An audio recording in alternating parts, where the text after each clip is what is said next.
pastor Nelson Sério, pastor da Igreja Presbiteriana de Botafogo, não é isso, pastor? Pastor auxiliar lá, mas nosso amigo, nosso irmão, nosso mestre. Vamos recebê-lo com carinho? Por favor, pastor.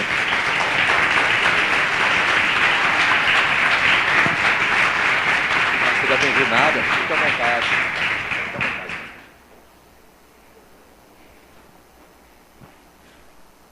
Que maravilha poder estar aqui. Eu há muito tempo que não passava aqui por Ramos, aqui por dentro, Olaria, Ramos, há muito tempo que não passo por aqui. E vindo com o Carlão, cadê o Carlão? Me trouxe, me pegou lá e veio devagar, né? E ele disse assim: o senhor quer que eu chegue, se eu estivesse sozinho, chegaria em 5 minutos. Mas com alguém do lado, eu falei, fique tranquilo que eu sou presbiteriano. Bem, eu acho que eu não falei esse detalhe para ele não, mas eu pensei, pô, é muito bom ir passando por aqui, percebi como o lugar está mais bonito, mais asseado. Verdade, as ruas aqui. E eu percebi, claro, só pode ter a igreja de Nova Vida aqui, né? Juntamente com outras igrejas, somando, fazendo parte do corpo de Cristo, e o lugar vai se transformando, vai ficando bonito. É uma alegria muito grande estar aqui. O pastor Antônio Silva, ele é um amigo, é um aluno, é uma pessoa segundo o coração de Deus. Vocês têm um pastor aqui que não é só um pastor, é um amigo, é um parceiro. O pastor Antônio Silva lá na FAECAD não é apenas um aluno, ele é um parceiro da FAECAD. Isso é muito importante. Tem ideias brilhantes, maravilhosas. A partir da turma dele, nasceu um fórum chamado Púlpito Lugar de Comércio, e até hoje, pastor Antônio, esse fórum está aí sendo divulgado. Há 2 sábados passados atrás, eu estava em Belford Roxo, com mais 5 preletores, o dia inteiro lá, falando sobre Púlpito Lugar de Comércio. Eu fiz menção à ideia, né, que surgiu da própria turma que o irmão faz parte. E juntamente com ele todos os pastores, outros pastores, bem como obreiros e a igreja. É uma alegria muito grande estar aqui, para juntos pensarmos um pouquinho sobre a reforma. Pensarmos um pouco sobre os pontos basilares da reforma, que precisamos hoje mais do que nunca fazer. Não apenas uma pessoa só promover uma reforma, mas a reforma promovida pelo povo de Deus. E você é cúmplice desta reforma. Porque a coisa está ficando preta. Eu não tenho nada contra a cor preta, mas, diria assim, na metáfora, o negócio está ficando muito feio. Durante a fala aqui, eu falarei mais sobre isso. Bem, o que dizer? Alegria, prazer de estar adorando a Deus e trazendo aqui o abraço da FAECAD, o abraço da minha igreja. Hoje estaria pregando lá, mas já está bem, né? Já estava bem formatado isso na agenda. E é uma alegria muito grande, pastor, abraçar ao senhor e toda a sua comunidade. Podem se assentar.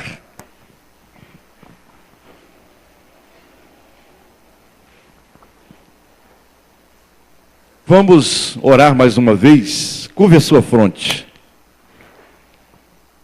Maravilhoso Deus, é pela tua graça, pelo teu amor que aqui estamos, neste lugar abençoado e abençoador, onde há filhos e filhas teus, que te servem, que te louvam, e que estão com os seus corações ardentes, clamando por um avivamento, clamando por uma transformação, a começar pelo próprio povo teu, Senhor, e se difundindo em todo o nosso país, e particularmente na nossa cidade do Rio de Janeiro.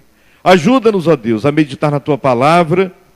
Ajuda-nos a promover, segundo o teu Espírito, uma reforma genuína no nosso país. E também, claro, Senhor, na nossa cidade do Rio de Janeiro. Fala-nos agora. Abençoa aquelas pessoas que aqui entraram pela primeira vez. Que saiam daqui hoje impactadas pela tua graça. Amém, Senhor. E aqueles irmãos e irmãs que já estão há muito tempo aqui, que sejam plenamente edificados. Amém, Jesus. Pela tua palavra. Ajuda-nos a transmiti-la, a falar tudo que decorre dela para o nosso sustento espiritual. Amém. No nome de Jesus, nós oramos agradecidos agora e para sempre. Amém.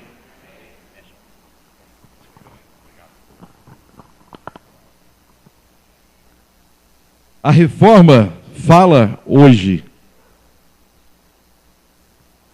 Ela fala porque ela falou. Fala e continua e continuará a falar. Porque a reforma fala da palavra de Deus, da transformação do ser humano. Então, irmãos e irmãs, nós vamos ver aqui sobre os principais ensinamentos da reforma religiosa do século XVI. E eu tive o cuidado, e eu sei que o pastor Antônio é muito dedicado, muito sistemático, no bom sentido, é claro, organizado, que eu quero dizer, e ele já providenciou aí um esboço para que você possa guardar na sua Bíblia. E se você quiser também adquirir o slide, pode falar com o pastor Antônio, da minha parte aqui está liberado, tá bom? Se você quiser o slide para ver em casa também, assim com as visualizações da técnica. Vamos, sem fim, começar aqui fazendo uma afirmação que começa com uma negativa, interessante. Não podemos deixar que o mundo acuse o corpo de Cristo que é a igreja, de ser um povo sem memória e sem identidade. Nós não podemos deixar que ninguém neste mundo, neste lugar, neste espaço, nos acuse de não termos uma memória e de não termos identidade. Estou repetindo aqui de propósito mesmo. Por quê? A igreja é o povo de Deus, é o povo do Deus vivo e verdadeiro. Vamos repetir isso aqui? A igreja é o povo do Deus vivo e verdadeiro. Mais uma vez. A igreja é o povo do Deus vivo e verdadeiro. E eu vou me aventurar em dizer aqui, sem medo de ser feliz, a igreja está acima de Israel. Israel hoje, historicamente, tem uma identidade, tem um testemunho. Mas o povo de Deus escolhido no lugar de Israel, para ser o povo de Deus e falar sobre Deus, comunicar a mensagem de vida a todas as pessoas, é a igreja. A igreja é um povo que caminha e faz história.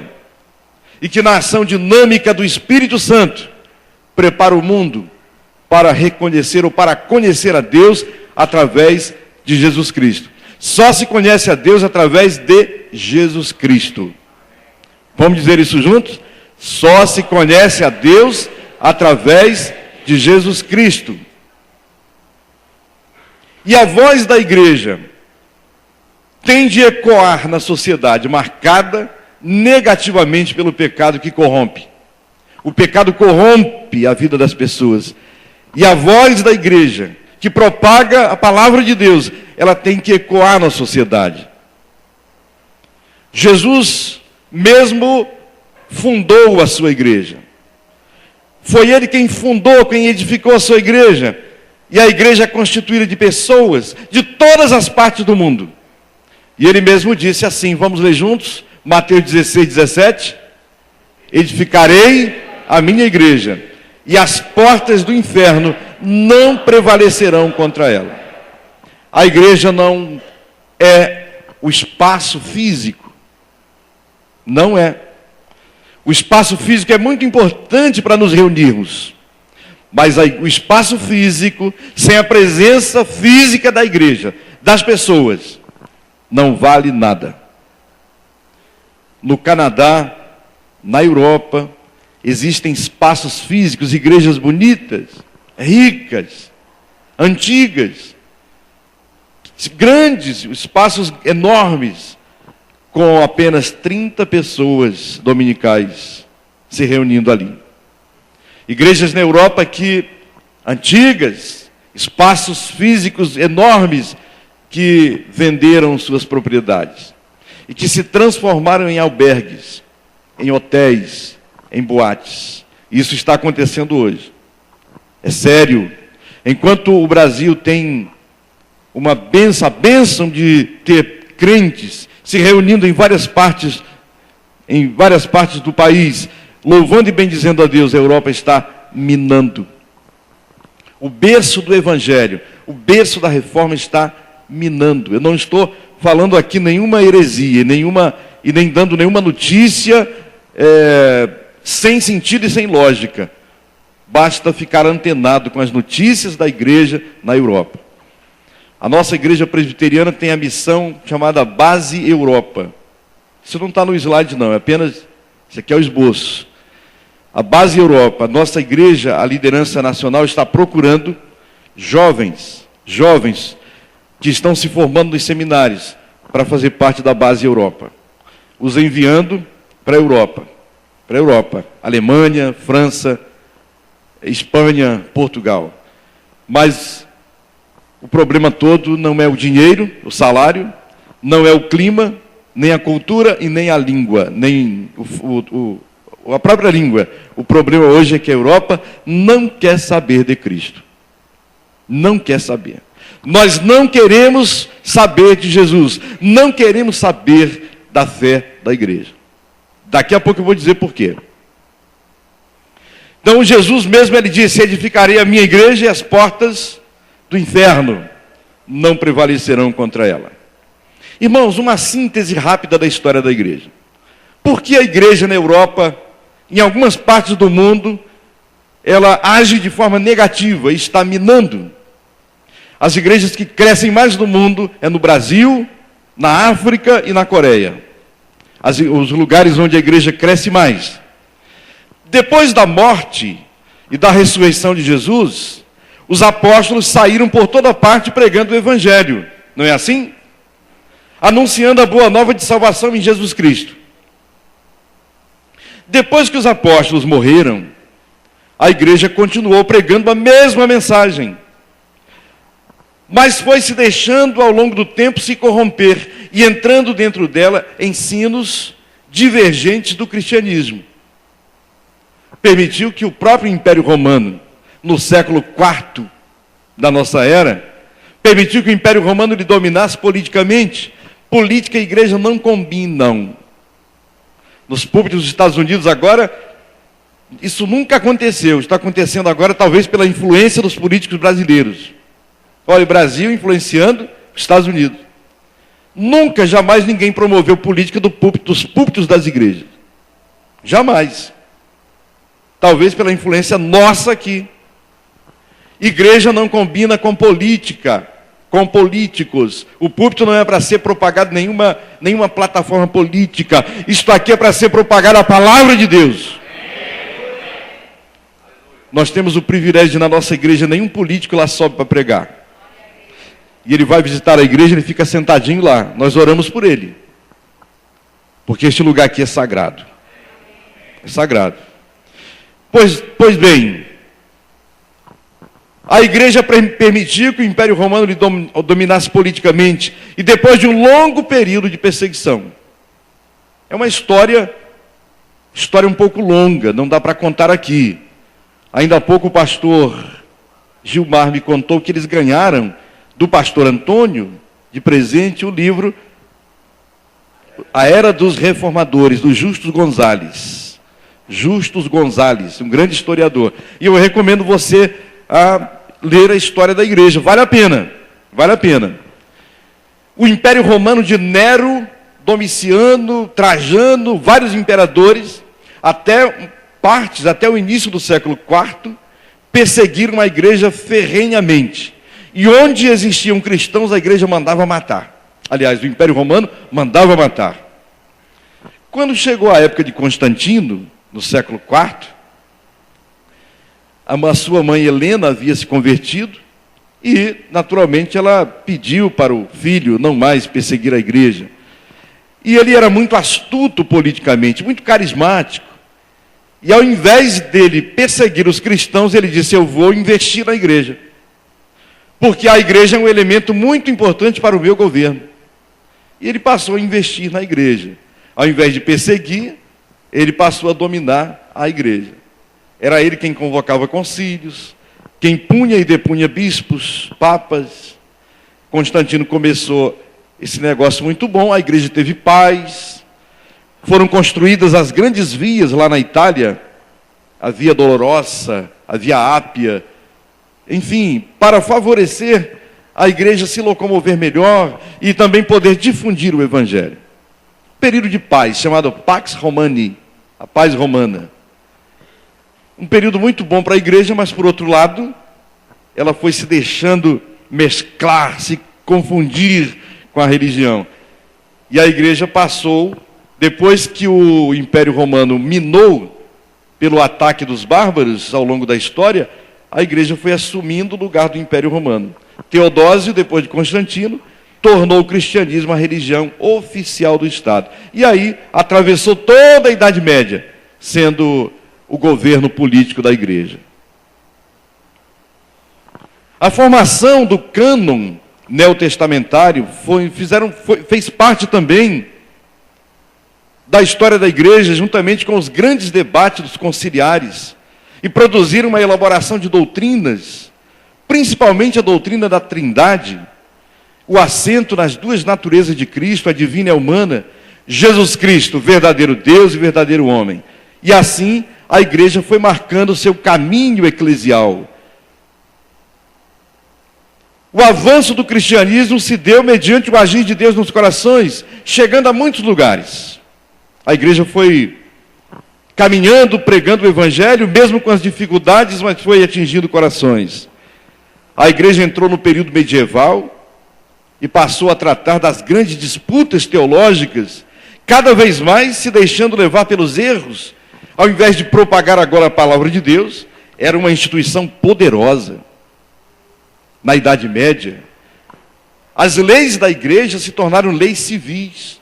E quem pensasse diferente das leis da igreja, que eram as leis civis, era mandado para a coivara. Era açoitado, enforcado e queimado. A igreja, eu vou falar um negócio aqui para vocês baixinho, para ninguém saiba. Silêncio, é segredo. A igreja foi a máquina, a instituição que mais matou gente na história. Mais do que, talvez, perto da Segunda Guerra Mundial. A instituição igreja. A igreja que deixou o caminho do Senhor. A instituição. A igreja ficou muito rica. Ela vendia a salvação. A salvação era vendida. Compre a sua salvação. Traga aqui à frente as patacas de ouro, de prata. E os ricos traziam as suas patacas, não tinha moeda, não tinha papel, dinheiro, era pataca de ouro, chama pataca, pedação de ouro. E todas, aqui não pode bater não, né? Todas as vezes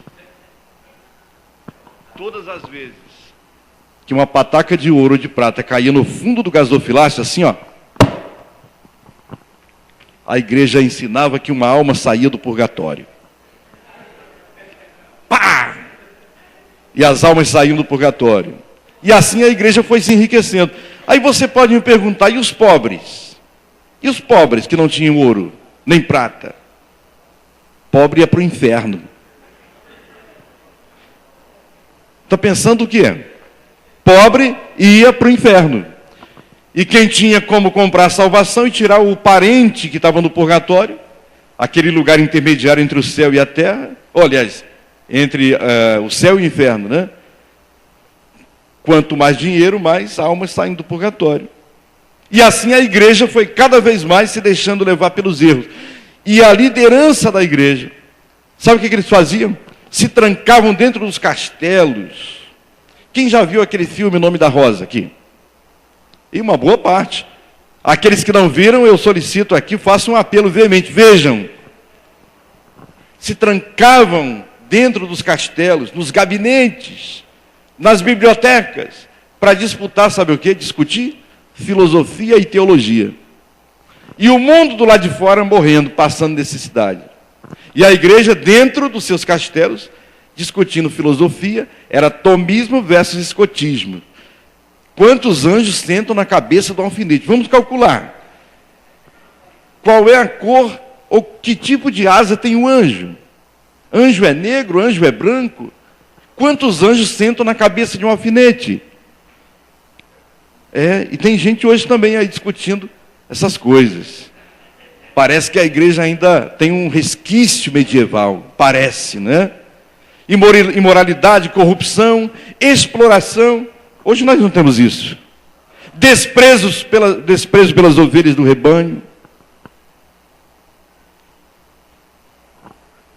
Mas Deus é maravilhoso, irmãos. Dentro da própria igreja, dentro da própria instituição, foram se manifestando grupos reformistas, pré-reformistas, não conformados, inconformados com essa realidade. Nos séculos 14, 15 e 16, começa a haver uma reviravolta, no sentido de fazer acontecer o verdadeiro avivamento, despertamento para a vida em Deus. Vários grupos pré-reformistas, franciscanos, dominicanos, cataritas, chega no século XV lá, pré-reformistas como John Wycliffe, Savonarola, John Hus, eles foram queimados vivos, chamados de pré-reformistas. Aí depois vem século XVI, Lutero, Zwinglio, Calvino. A reforma não se deu de um dia para o outro. Foi gradativa, pela ação da igreja, de grupos de pessoas usadas por Deus, dentro da própria igreja, que não se conformavam com aquela realidade negativa. A renascença, ou o renascimento, serviu como uma preparação para a reforma. O renascimento. Já estudaram aqui sobre o renascimento? Quantos estão na escola aqui a segundo grau? Quanto tem segundo grau? Tem lá um tema, eu não sei agora dentro do ano do segundo grau, que fala sobre a reforma, que fala sobre o renascimento de todas as coisas, século XVI, renascimento na arte, na música, na cultura, o despertar cultural e também religioso. No renascimento surgem grandes músicos que até hoje sobrevivem, Johann Sebastian Bach, Johann Strauss, e toda mocinha que vai casar tem que colocar a música do Bach ou do Strauss. Beethoven, ficaram marcados na história da arte, da música. As grandes navegações, as descobertas a partir do século XVI, a invenção, por exemplo, do telefone, da imprensa e tudo mais, um avanço, um desenvolvimento enorme, e também no seio religioso. Porque a Bíblia diz, o Senhor Jesus disse a Nicodemos, vamos ler juntos ali o que está em azul? O vento sopra onde quer, ouves a sua voz, mas não sabes de onde vem, nem para onde vai. Escuta só, leia só, o vento sopra onde? Onde significa local.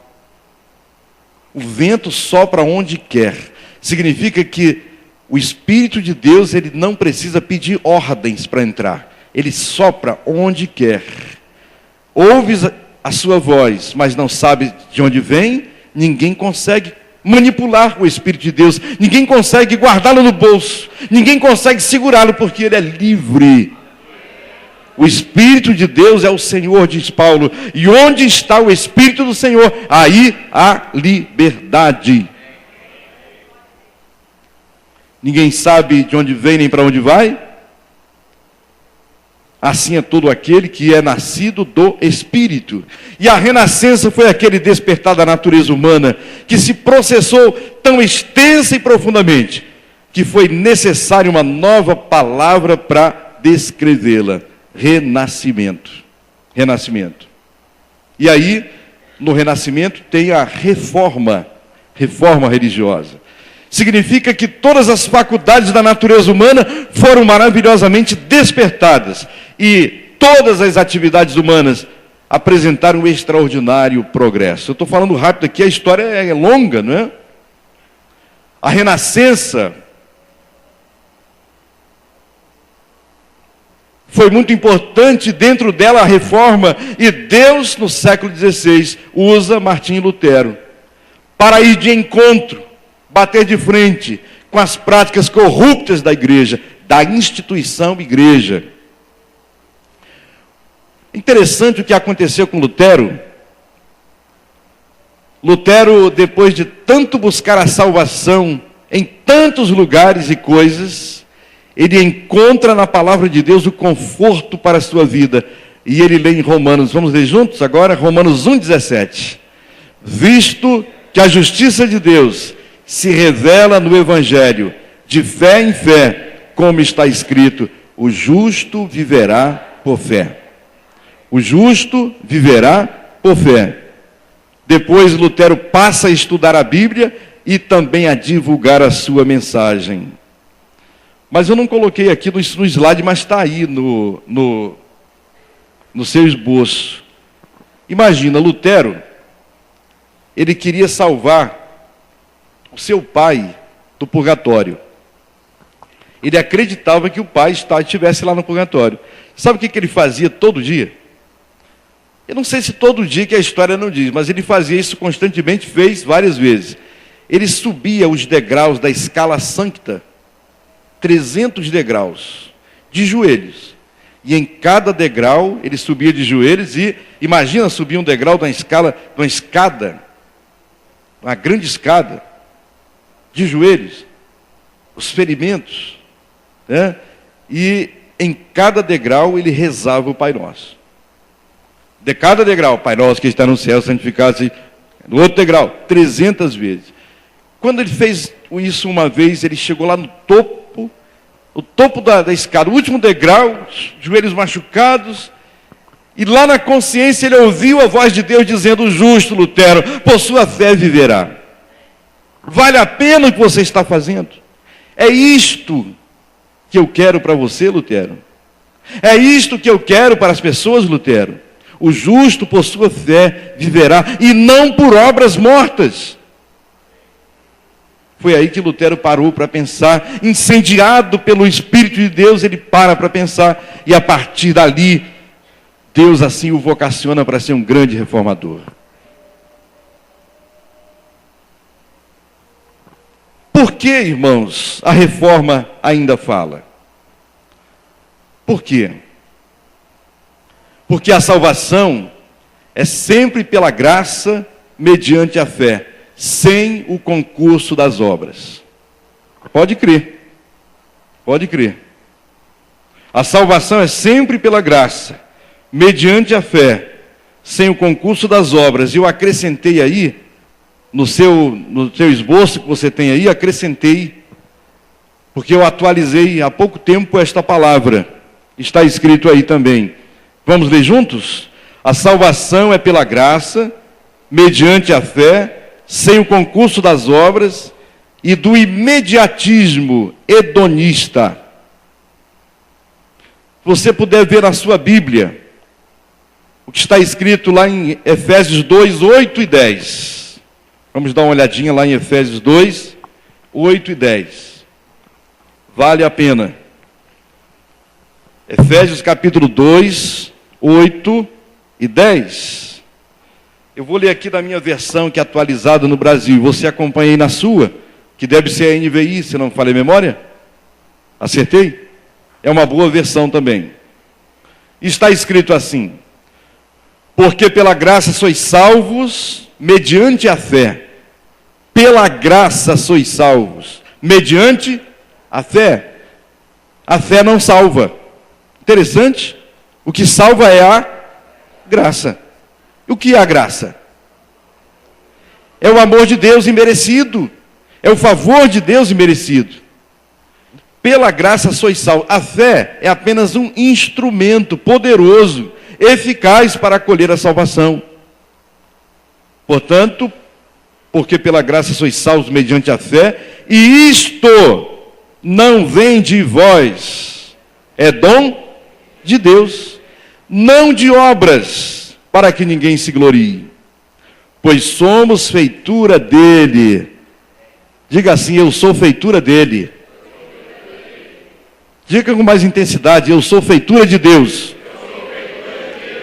Glória a Deus. Pois somos feitura dele, criados em Cristo Jesus para as boas obras, as quais Deus de antemão preparou para que andássemos nelas. As boas obras, elas são produtos da salvação. Aquele que foi salvo em Cristo, ele tem por obrigação e por prazer produzir obras para a glória de Deus, como testemunhos para a glória de Deus. A salvação em Jesus Cristo é pela graça, e a igreja pregava que era pelas obras. Vocês viram o filme de Lutero, não viram? O que o Tetzel fazia? O que o Tetzel fazia? Ih, peguei agora vocês. Quem estava no filme ontem aqui de Lutero? Tinha lá um sujeito chamado Tetzel, e ele vendia algumas coisas. O quê? Indulgências. E Lutero passou ali diante daquela realidade, viu a venda das indulgências, e ele ficou revoltado. E ele passou a pregar: não é pelas obras, é pela graça. E a liderança da igreja pregava que era pelas obras, e até fingiam, inventaram lá que tinham as lascas da cruz de Cristo, e vendiam aquelas lascas da cruz de Cristo. Vendiam a salvação. Ainda bem que hoje a salvação não está sendo vendida não, né? A prosperidade do crente não está sendo negociada não, está, né? O púlpito não é lugar de comércio. Mas Deus vai transformar essa realidade. Já está transformando. As obras têm o seu lugar. Com certeza. Somos salvos para servir. Somos salvos para servir. Para realizar a vontade de Deus. Somos responsáveis pelo mundo. A igreja é a proclamadora da mensagem que liberta as pessoas de suas mazelas, conduzindo-as a Deus. Ainda há pouco o pastor lia aqui só 2 Coríntios 5, do versículo 17 ao 21, se não falei memória. E lá tem uma parte importante que Paulo disse: somos embaixadores de Cristo. A igreja significa que é a boca de Deus no mundo. Jesus, ele esteve aqui entre nós, ele morreu, ressuscitou e foi assunto aos céus, e ele deixou a sua igreja, movida, dinamizada pelo Espírito Santo. Portanto, a igreja é como o próprio corpo de Cristo, é como o próprio Deus na terra. Quando você fala a uma pessoa da salvação, colocando a pessoa para cima e não para baixo, você está sendo como o próprio Deus. Olha aí a nossa responsabilidade. Não é à toa que Jesus disse para os discípulos: vós sois deuses. Moisés, quando Deus o vocacionou, Deus disse para ele assim: Moisés, você será como Deus sobre Faraó. Não Deus em essência, mas Deus na missão, na realização, no serviço. E aquele que quiser ser poderoso na igreja, poderoso espiritual, poderoso material, poderoso seja lá em que for, seja um poderoso, mas para servir, e não para ser servido. Eu não quero exaltar aqui a pessoa de ninguém, mas eu achei muito bonito o pastor Antônio tomando violão aqui, e cantando com os moços, e tocando. Isso é muito bom, porque às vezes a ideia que se tem de pastor é que ele é o rei, ele é o imperador, e as pessoas vêm para servi-lo, para paparicá-lo. Mas não é assim. O pastor está na igreja para servir, juntamente com o povo de Deus. A salvação pregada em muitos segmentos da igreja, hoje, é apresentada, infelizmente, mediante um imediatismo e um sentimentalismo barato, e vai formando cada dia mais, ou vão sendo formados neuróticos espirituais. Uma vez eu fui a uma comunidade, a uma igreja. Eu estou sentado lá do lado e tinha um camarada do meu lado, e minha esposa, e um camarada do meu lado, e ele dava cada pulo que quase batia no teto, e fazia uns ruídos, uma coisa estranha. Outros casos eu vi assim também, sem sentido nenhum. Sem sentido nenhum. Tem gente confundindo aí algum tipo de neurose com espiritualidade. Cuidado com isso. Sentimentalismo barato. Por falar nisso, as pessoas, de uma forma geral hoje, têm um sentido de fé e de vida evangélica muito diferente daquela do Evangelho. O Senhor Jesus, ele disse assim: vós sois minhas testemunhas. Vivemos um tempo hoje de religiosidade subjetiva. O que é isso? Eu quero ir à igreja para receber a minha bênção. Eu quero ser curado. Eu quero... E até tem uma brincadeira, eu não sei se é brincadeira, mas toda brincadeira tem um fundo de verdade. Conta-se que recentemente uma senhora, uma jovem senhora, ela se tornou membro de uma igreja evangélica. E depois de um ano ela chegou para o pastor e disse assim: pastor, eu vou mudar de igreja. Mas por que, minha irmã? Pastor, eu estou há um ano nesta igreja. Eu não comprei carro, não renovei meu carro, não fui promovida no salário e nem fui aumentada de salário onde eu trabalho. Portanto, eu não estou progredindo aqui. Eu vou procurar uma igreja que eu tenha progresso. As pessoas estão hoje com uma mentalidade, claro, nem todas, uma mentalidade de que frequentar a igreja é para ser abençoado, é para ter sucesso pessoal. Mas, na realidade, a vida cristã envolve testemunho. A palavra testemunho do grego é martirel, mártir. É dar a própria vida pelo Evangelho. É viver ardentemente no mundo, é viver uma vida concreta, assim como Jesus viveu, uma vida encarnada, engajada no projeto do Reino de Deus.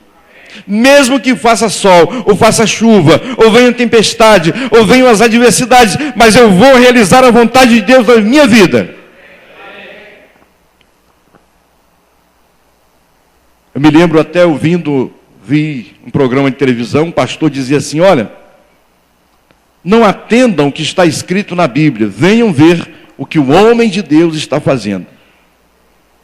Eu vi, não me disseram, mas eu vi. E eu fiquei ali vidrado olhando. Não leiam o que está na Bíblia, atendam aqui agora. Venham ver o que o homem de Deus vai fazer, ou está fazendo. Eu vi.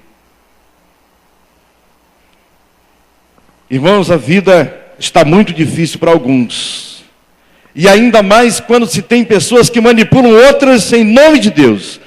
E em nome de Jesus, a salvação continua sendo pela graça, mediante a fé, sem o concurso das obras e das nossas manobras. Deus é maravilhoso. Deus é bom. Segundo, a reforma continua a falar hoje ainda, porque somente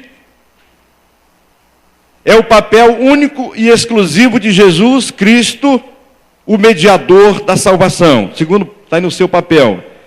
O papel único e exclusivo de Jesus Cristo como mediador da salvação contra todo e qualquer mediador secundário. Para a sua salvação, a pessoa não necessitava de ritos dos sacerdotes e, portanto, não lhes devia obediência nem temor, porque a justificação é pela graça mediante a fé, sem se submeter às exigências da igreja papal. Os santos que a própria igreja católica os criou não são mediadores, não podem tomar o lugar da mediação de Cristo. Hoje, há pregadores que estão dizendo, como eu acabei de dizer, não sigam o que está escrito na Bíblia, mas venham e vejam que o homem de Deus irá falar. Eu ouvi isso aí, estou repetindo. Em 1 Timóteo 2,5, está escrito assim, está no papel que vocês têm aí. Vamos ler juntos? Porquanto há um só Deus, é o segundo ponto, tá, do nosso estudo, da nossa palavra. Primeiro você vai ver aí os principais ensinamentos da reforma hoje. A salvação pela graça, o papel único e exclusivo de Cristo, está aí. E lá na frente, um pouquinho lá na frente tem 1 Timóteo 2,5, acharam? Vamos ler juntos. Porquanto há um só Deus e um só mediador entre Deus e os homens, Cristo Jesus, homem. Há um só mediador entre Deus e os homens. Jesus falou também em João 14,6, eu sou o caminho, a verdade e a vida. Ninguém vem ao Pai senão por mim. Alguém aqui já viu o filme O Alto da Compadecida?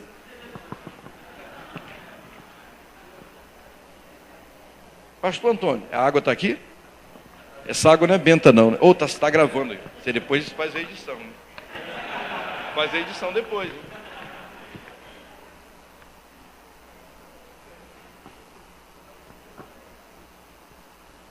O que ensina, o que mostra o filme O Alto da Compadecida? O título já diz tudo. A mediação de Maria, muito poderosa. Ninguém aqui tem nada contra a Maria, mãe de Cristo. Uma serva de Deus, uma jovem tremenda. Ó, que todas as meninas da igreja fossem iguais a Maria, hein? Dedicadas, adoradora, fiel a Deus. Mas ela foi escolhida para ser a mãe do Redentor. Que privilégio, que privilégio. Mas nós não podemos colocar Maria no mesmo patamar de Cristo. Sabe o que a Igreja Católica ensinou na Idade Média e criou? Esse dogma mariano é novo, é de 1950. A Igreja demorou muito a reconhecer o dogma mariano. Portanto, se algum católico aqui hoje me perdoe, mas ninguém está falando mal da Igreja. É mal daquilo que foi criado erroneamente. Primeiro é que Maria, ela foi concebida sem pecado, ela ressurgiu, foi assunta aos céus, está sentada no mesmo nível que Cristo e Deus e o Pai. Isso é problemático. E tudo que se tem de pedir, tem que pedir primeiro a ela, para depois ela pedir ao filho. Que qual filho que não atende um apelo veemente da mãe? Bem, por que Maria, ela foi considerada assim pela Igreja Católica medieval? Por quê? Porque alguns pais da igreja, teólogos primeiros da igreja, ensinaram que Maria, quando ela foi engravidada pelo Espírito Santo, e aí foi gerada dentro dela aqui o feto, né? o Jesus, naquele exato momento da gravidez, quando ela engravidou, o seu corpo foi purificado, foi considerado sem pecado. Portanto, ela era sem pecado. Alguns pais da igreja mais efervescentes, eles disseram que Maria já havia nascido sem pecado, indo mais além ainda. Portanto, ela purificada agora, ela não mais contendo o pecado original, ela pôde ser assunta aos céus, está sentada à mão direita também de Deus Pai, no mesmo nível que as pessoas da Trindade. Por isso, todos os católicos se dirigem a Maria em primeiro lugar, e não se dirigem a Deus. E a Bíblia não ensina isso. Isto não está nos ensinos da Escritura. Portanto, é desviar a atenção de Jesus Cristo e colocar outros mediadores, seja mãe, sejam irmãos, seja quem for, não podem tomar o lugar de Jesus. Ele é o único mediador, é o nosso único sacerdote, que intercede por nós juntamente com o Espírito Santo e nos faz assim ver a grandeza das maravilhas de Deus e nos faz também pessoas segundo o coração de Deus. Não podemos negociar isso aí. A salvação e a verdadeira vida somente dependem da pessoa e da obra de Jesus Cristo. Jesus é Deus. Deus que se fez carne, e o Verbo se fez carne e habitou entre nós, cheio de graça e de verdade, e vimos a sua glória, a glória como a do unigênito do Pai. Jesus é maravilhoso. Jesus é maravilhoso. Terceiro ponto. Por que a reforma ainda fala? Porque se reconhece a autoridade absoluta das Escrituras Sagradas. Levante a sua Bíblia, por favor. Nós empunhamos o pendão real. Calvino diz que a igreja porta a palavra e não a espada. Olha que bonito, pastor. Os seus crentes aqui têm a Bíblia mesmo, hein? Olha lá, bem alto. Vamos ler juntos? Olhando aqui para a autoridade absoluta, junto comigo. A autoridade absoluta da Bíblia como única regra de fé e prática para o cristão, acima de qualquer tradição humana. Acima de qualquer tradição humana. A reforma não só produziu Bênçãos não. Infelizmente, da reforma também saíram pontos negativos. Existe um movimento reformado chamado Anabatista. Estou falando de igreja batista não, cuidado para não interpretar mal. Movimento Anabatista. Sabe o que esse movimento ensinava? Isso até hoje está aí. Dentro do movimento anabatista, tem do lado, não tem problema, quer ouça, quer não. Meu compromisso é com a palavra. Dentro desse movimento, tinham 2 submovimentos. Olha que estranho. O primeiro movimento, submovimento, dentro do movimento anabatista, dizia que o Espírito ele age junto com a letra da palavra. Está preso à letra. Portanto, tudo que está escrito não pode ser interpretado, tem que ser seguido. Abriu a Bíblia como está escrito. Não é para ser interpretado, é igual ao Alcorão. O Alcorão dos muçulmanos. Está escrito, não pode nem interpretar. Tem que seguir a risca. Se mandou cortar de arrancar o olho ou a perna para entrar no céu, tem que arrancar. O submovimento dizia que o Espírito está preso à letra. Já o segundo submovimento já dizia o seguinte: tem a palavra, mas o Espírito ele age fora da palavra.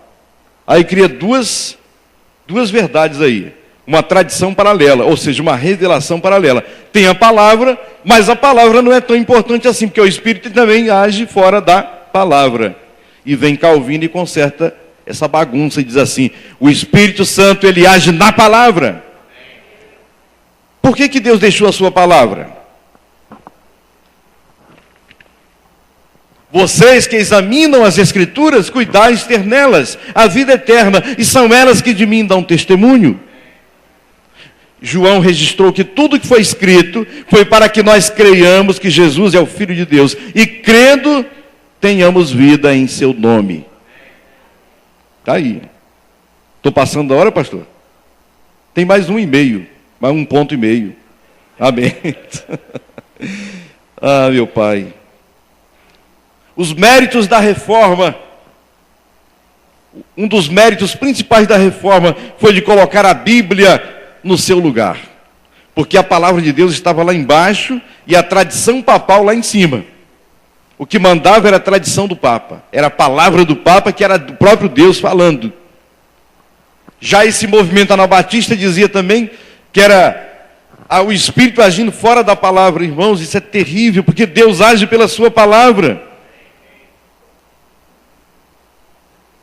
Lutero e Calvino experimentaram a leitura da Bíblia. Pastor Antônio, Calvino se converteu com mais de 30 anos. O pai dele era um advogado do clero. Um advogado que nunca estudou na faculdade, um camarada assim, muito cabeça. Muito cabeção mesmo. E ele cuidava das coisas da cúria. E ele queria sempre deixar para os filhos uma bolsa, ficassem bem encomendados na vida. Da família de Calvino, o único que aproveitou aquela bênção foi ele. Porque a mãe, Joana, a dona Joana Lefranc, levava seu filhinho todo dia à igreja. Olha o papel da mãe.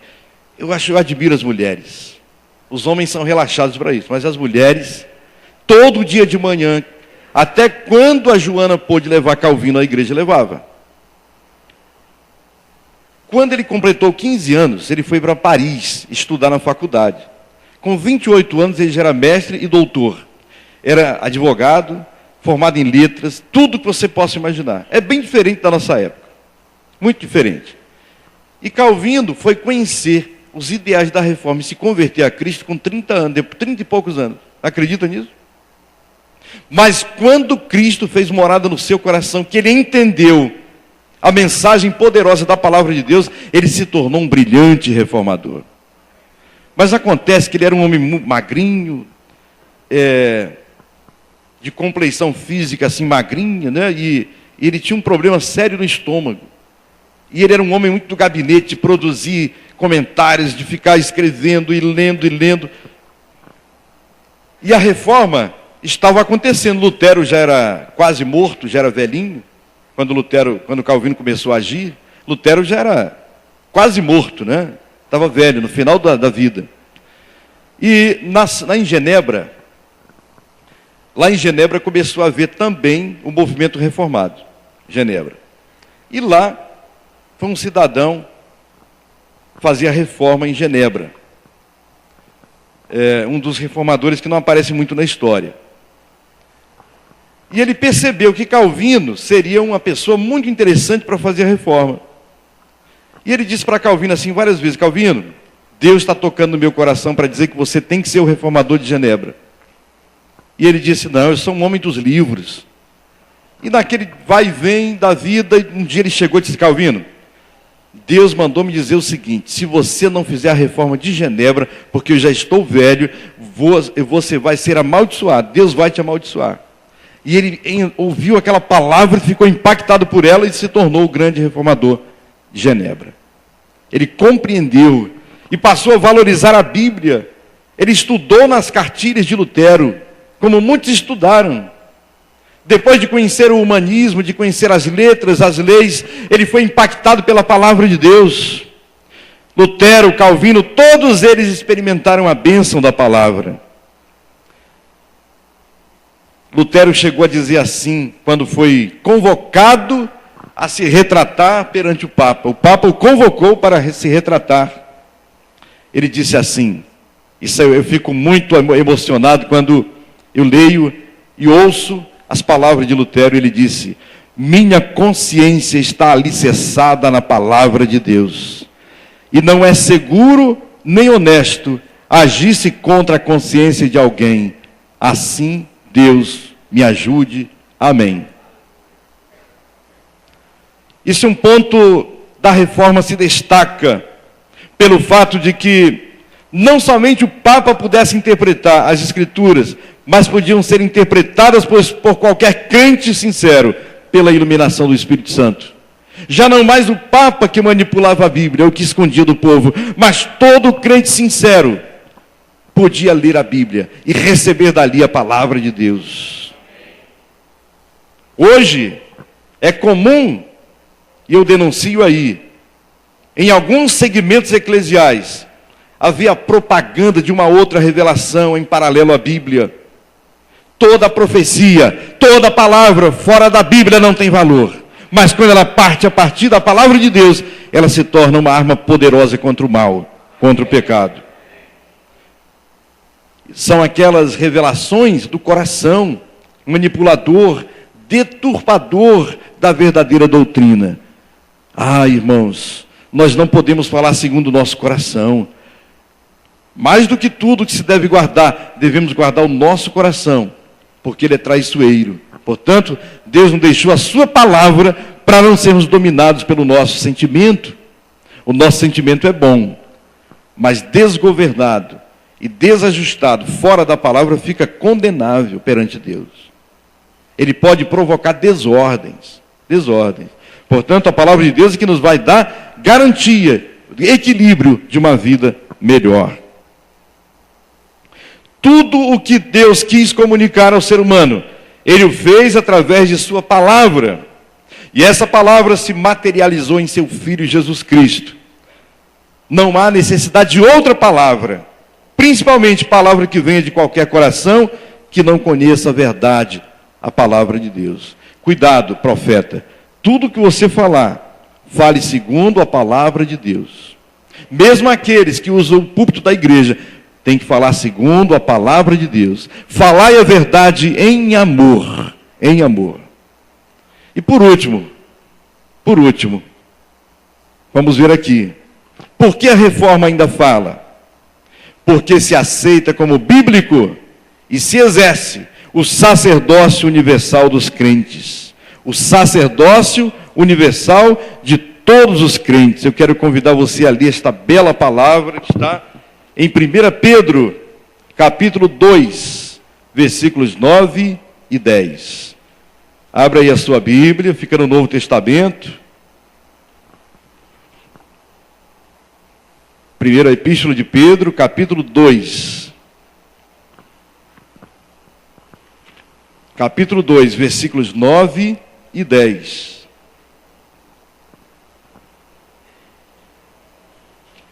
1 Pedro 2, 9 e 10. Está escrito assim, eu vou ler na minha versão e você acompanhe na sua. Vós, porém, sois raça eleita, sacerdócio real. Diga assim, sacerdócio real. Mais uma vez, sacerdócio real. Nação santa, povo de propriedade exclusiva de Deus, a fim de proclamardes as virtudes daquele que vos chamou das trevas para a sua maravilhosa luz. Vós sim, que antes não erais povo, mas agora sois povo de Deus, que não tinhais alcançado misericórdia, mas agora alcançastes misericórdia. O sacerdócio universal dos crentes, um dos pontos das 95 teses de Lutero, é de que todos os cristãos são sacerdotes. Todos os cristãos são sacerdotes.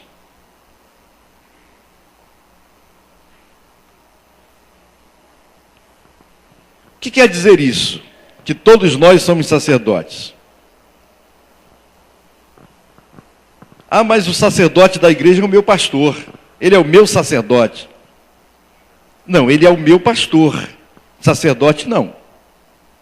O que é o sacerdote? O que fazia o sacerdote no Antigo Testamento? Estou dando trabalho para você, né? O que fazia, qual era o papel do sacerdote no Antigo Testamento? Ele era o auxiliador, o mediador. Aquilo que o povo não podia fazer, o sacerdote fazia. Então o povo levava o animal, de acordo com as suas posses, para quê?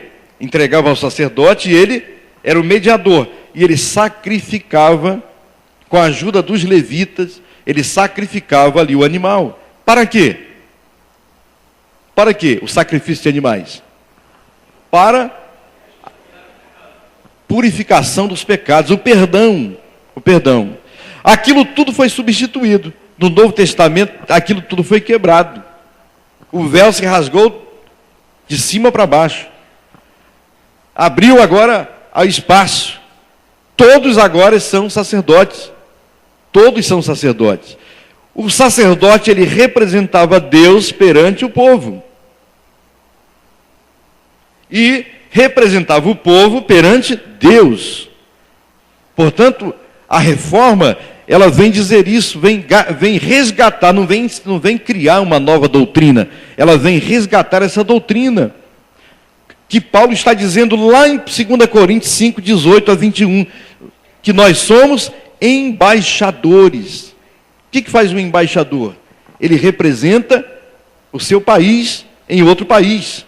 Portanto, nós, o povo de Deus, somos, olha o plural aí, nós somos embaixadores.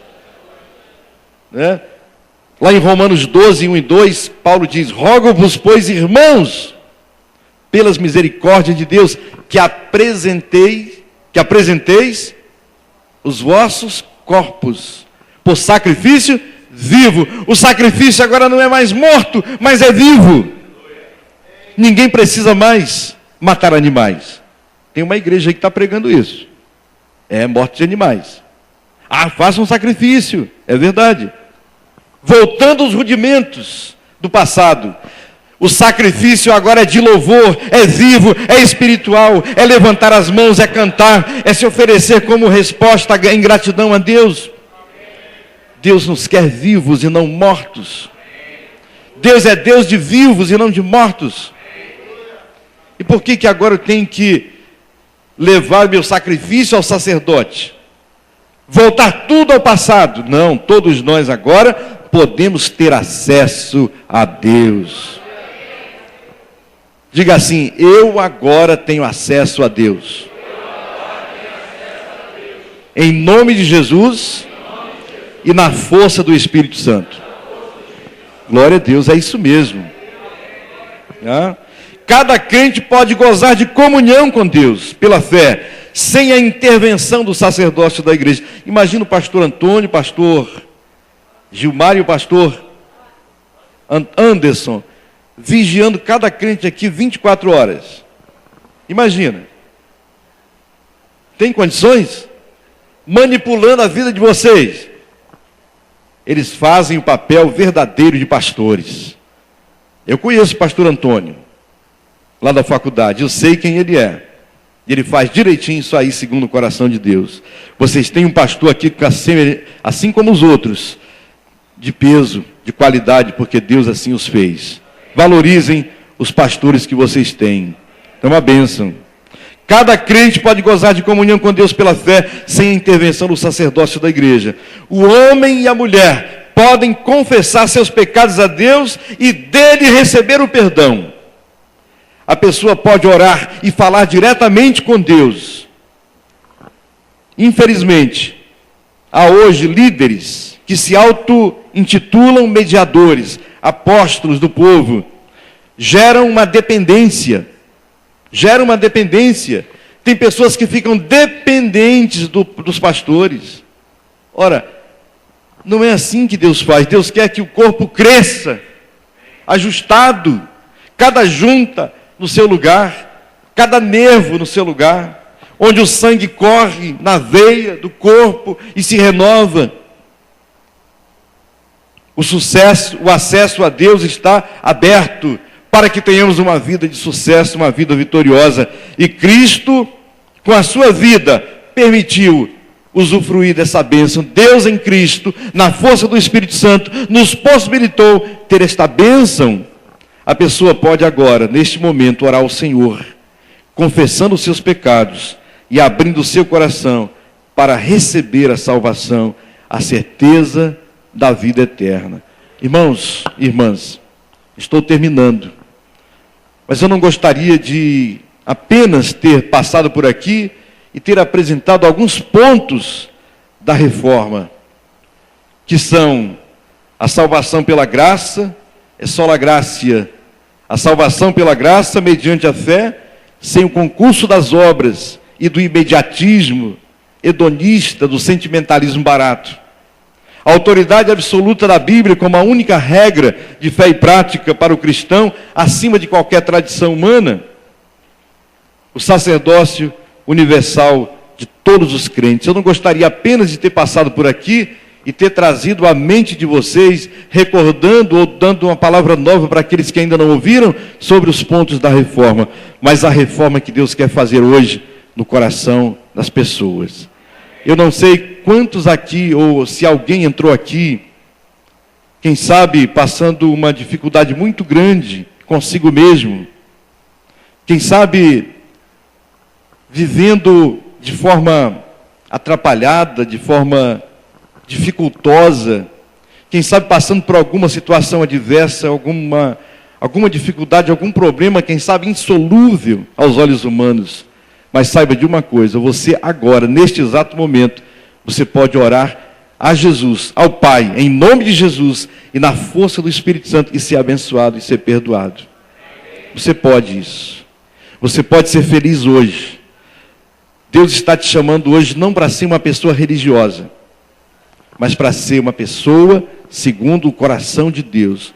Uma pessoa viva na história. Uma pessoa com equilíbrio, equilibrando as partes, o emocional, o físico. Uma pessoa curada, em nome de Jesus. Você que está vivendo hoje, quem sabe, alguma dificuldade, experimentando alguma adversidade, e talvez sejam insolúveis para você mesmo, mas saiba que para Deus tudo é possível.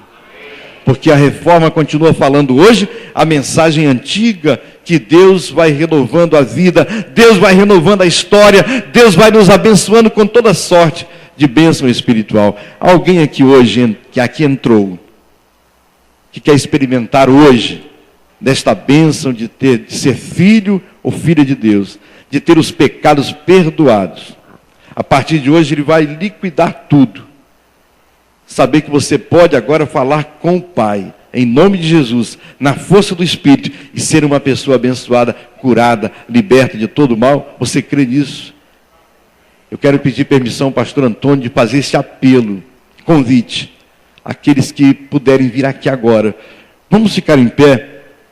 Tem um cântico antigo, pastor, o Espírito de Deus está aqui, operando em nossos corações, trazendo sua vida e poder. Lembra desse cântico? Vamos cantar com um grupo de louvor essa bênção maravilhosa. E você pode vir aqui à frente, eu quero orar por você. Se alguém aqui entrou hoje, quem sabe sem paz, sem alegria. Eu não conheço todas as pessoas, mas Deus sabe. O pastor Antônio conhece todo mundo, né? Quase todo mundo. Mas se alguém entrou aqui hoje com alguma dificuldade, alguma impossibilidade, tudo é possível ao que crê. Eu quero estar orando por você nesta hora. Receba Jesus Cristo como seu Salvador pessoal. De Deus está aqui, operando em nossos corações, trazendo sua vida e poder, ministrando sua graça e amor. Os feridos de alma são curados. Abra seu coração para Deus. Dê o primeiro passo. Receba a bênção do Senhor. Venha receber a cura, a libertação. Os enfermos e doentes são sarados, pois o Espírito de Deus está aqui. O Espírito de Deus está aqui, já operando em nossos corações, trazendo sua vida e poder, ministrando sua graça e amor. Os feridos de alma são curados, os cativos e oprimidos livres são em nome de Jesus. Enfermos e doentes são sarados. O Espírito de Deus está aqui. Deixe o Espírito de Deus te libertar de todo mal. Se você tem algum problema na sua vida, ausência do perdão, problemas no seu lar, no seu casamento, na sua vida sentimental, você que está com o coração enfermo, precisando da libertação do Senhor, deixe agora Ele fazer morada no seu coração. Eu quero estar orando por você. Não tenha vergonha, estou aqui esperando. Se você desejar vir aqui à frente, eu quero estar orando neste momento pela sua vida, pela sua família. O Espírito de Deus está aqui, operando em nossos corações. Louvado seja o nome do Senhor. Não fique com medo. Venha se libertar em nome do Senhor. Faça como esta irmã que veio aqui. O espaço está liberado. O espaço está liberado. Hoje há salvação nesta casa. Hoje há libertação. Porque o Espírito de Deus está aqui, operando nos corações. Louvado seja Deus. Ó Deus maravilhoso. Há mais pessoas. Se há mais pessoas, podem vir aqui à frente. Ó Deus maravilhoso, Deus bendito, Tu estás presente aqui agora. Tu conheces todos os corações. Tu conheces as pessoas que aqui estão, que deram, quem sabe, o primeiro passo na sua vida espiritual. Pedimos a Deus que Tu abençoes estas vidas abundantemente. Tu conheces seus corações, suas vidas. Que, Senhor Deus, sejam libertas de todo o mal. Amém, Senhor. Que haja prosperidade, Senhor, a verdadeira prosperidade, a verdadeira integridade, a verdadeira libertação. Senhor, desfaz todo o mal destas vidas. Liberta, Senhor, de todo o pecado. Dá que tenha um coração novo. Amém. Que possam, Senhor, serem Tuas testemunhas nesta terra e provar que o Senhor é bom, que o Senhor é perdoador, que o Senhor é misericordioso, aleluia, que o Senhor nos liberta de todo o mal. Ó Senhor, abençoa estas vidas, abençoa esta igreja, abençoa, Senhor Deus, o pastorado desta igreja, abençoa cada obreiro, cada membro desta igreja, Senhor, cada família aqui representada. Ó Senhor, faz morada em seus corações. Amém. E liberta estas vidas de todo o pecado. Nós te pedimos tudo isto no nome de Jesus. Faz tu a verdadeira reforma, aleluia, em seus corações. No nome de Jesus e na força do teu Espírito é que nós oramos agradecidos agora e para sempre. Amém e amém, Senhor. Deus abençoe.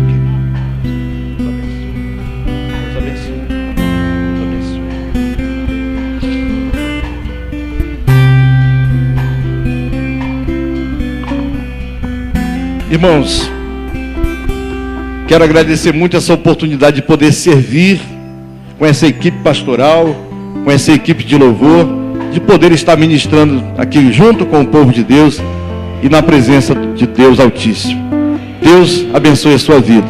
Eu passo a palavra agora ao pastor Antônio.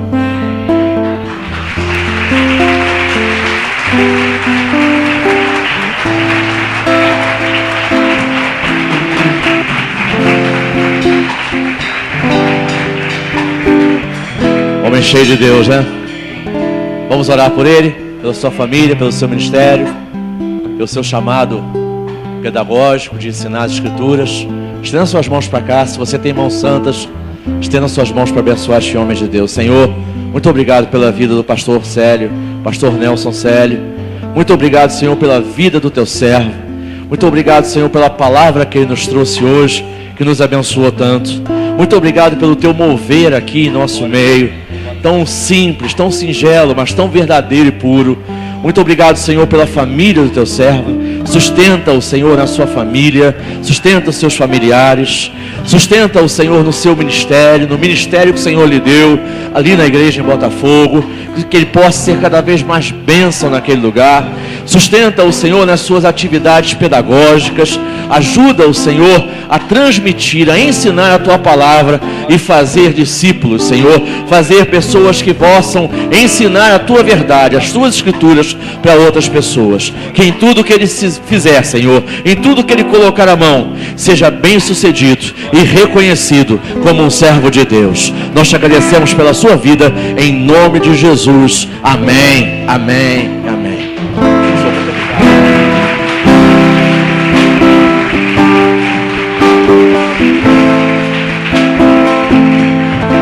Muito bem. Uma perguntinha boba, mas necessária. Você foi abençoado? Amém. Bom demais, né? Bom demais. Então eu quero convidar você para vir na quinta-feira, para vir no domingo que vem. Sabe por quê, irmãos? Pastor Nelson Célio é um homem de Deus, um homem cheio do Espírito Santo de Deus. Pastor Gilmar, pastor Anderson, eu, vocês, somos cheios do Espírito de Deus. Mas Deus é quem faz a diferença. Deus vai estar aqui ministrando aos nossos corações na quinta, no domingo que vem. Deus vai estar ministrando na sua casa. Hoje de manhã eu falei que se há vida no culto, é porque há culto na vida. Então eu quero chamar você, convidar você a durante essa semana, durante toda essa semana, a cultuar a Deus todos os dias, a cultuar a Deus em todos os momentos, com todas as suas atitudes. E aí domingo que vem ou quinta-feira que vem, nós vamos chegar aqui cheios da presença benéfica, cheios do fogo do Espírito Santo. Amém? Então vamos orar para nos despedir. Dê a mão à pessoa que está ao seu lado. Vamos orar juntos. Senhor, muito obrigado por estas verdades que ouvimos hoje, que fizeram diferença na vida da tua igreja e que ainda fazem diferença na vida da tua igreja hoje. Senhor, ajuda-nos a não nos conformarmos com as coisas erradas que nós vemos a respeito da tua palavra. Que nós possamos ter posturas firmes, Senhor, e defender as Escrituras. Senhor, leva-nos para casa em segurança, em paz, na tua bênção, para refletirmos, Senhor, sobre tudo quanto vimos, ouvimos e recebemos aqui esta noite. Abençoa mais uma vez, Senhor, eu te peço, pastor Nelson Sério, cobre-o das tuas bênçãos e da tua sabedoria, e abençoa cada família, cada trabalhador. Que esta semana, Senhor, seja uma semana de boas notícias, que esta semana, Senhor, seja uma semana de paz, de alegrias, de bênçãos, de força no teu Espírito Santo. Leva-nos para casa protegidos, em nome de Jesus. Recebei a bênção, amados, que a graça do nosso Senhor e do nosso Salvador Jesus, o Cristo, que o amor de Deus, o nosso Pai, o Criador de todas as coisas, e que a presença, o poder, o carisma, o cuidado do Espírito Santo esteja sobre vós, povo de Deus, sobre todo o Israel de Deus, o povo de Deus espalhado na face da terra, agora e para sempre. Amém, amém. Quero convidar você a aplaudirmos o Senhor. O Senhor.